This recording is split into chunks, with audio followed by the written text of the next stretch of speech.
So guys, puntahan natin, baka parang nakakuha siya ng dalag na naman. Sa bitbit din natin to at paglagyan. Hello guys, ayan, at magandang umaga sa inyong lahat. At today is Saturday at tamang-tama day off natin. May nagyaya na mamingwit. Ayan, kaya pinaprepare natin yung mga gamit natin na pamingwit. So isang reel, isang rod, at saka mga gamit. Eto na. At syempre, nagdala na rin itong ayan, camera. Syempre, sombrero. Ayan, ready na ako. Aantayin lang natin sila at papunta na sila. Papunta daw tayo dun sa spot. May mga dalag, may mga tilapia. So ano pang ginagawa nyo? Let's go! Paglabas ko nga pala ng bahay, nakabang na nga pala ang mga kasama ko. At yung kulong-kulong na yan, ang service pala namin, papasok. Papasok doon sa sinasabing spot na kung saan maraming dalag at tilapia. And you know what guys, itong driver ko ay dating driver nga pala ng Pantanko. Kung alam niyo yung bus na yon. Guys, bago nga pala kami pumunta doon ay nakakita pala ako ng aratelis at siyempre gutom na ako. Kumuha na ako. Nagnanam.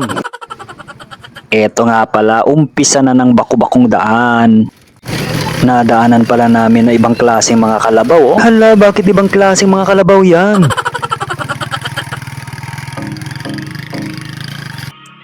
Eto na nga guys, hanggang dito na lang pala ang aming service at dahil inararo na nga pala itong daanan. Kaya kami naglakad-lakad ng medyo mahaba-haba. Guys, wala pang 300 meters ay narating na namin ang spot kung saan kami mamimingwit.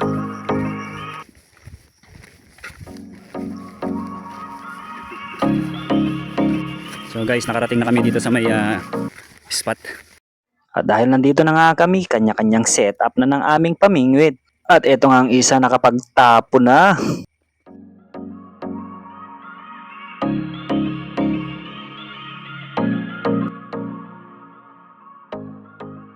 Tayo nga pala ay nakapag-setup na rin. Ito yung pain natin.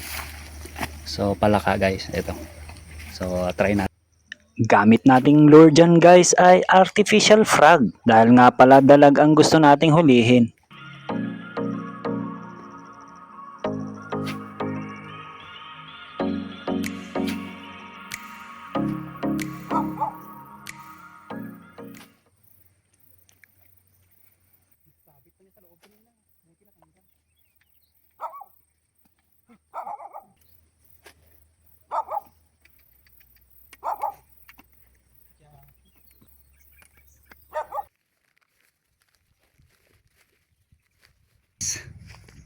Mag-aalas 2 na ng oras na.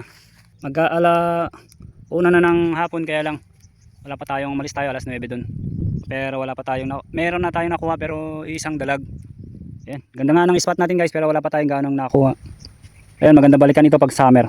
Ang lawak ng spot natin guys dito. Guys, na biglang sumigaw yung isang kasama namin ng fish on. So guys, puntahan natin, baka parang nakakuha siya ng dalag na naman. Sa bitbit din natin to at paglagyan.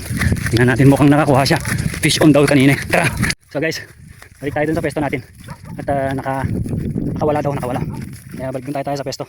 Tapahanin natin yung bingwit na. So ayun na nga guys. Uuwi tayo nga bokya o meron tayong nakuha isa? Merong isa. Yun. Hindi naman kami na zero. Malayo. Nakakasama namin dun. Malayo na. Muntik na kaming mabokya guys. So ang ganda ng spot pero balikan natin to. Next time. Oh. Balikan natin. Balikan natin to pagka malalim pa tubig, tsaka Maluwag pa, maluwag. malawak pa ang tubig. Balikan natin to. Malayo nga lang. Pero enjoy. So bye bye muna guys. Ano sasabihin mo? Right. Alright guys.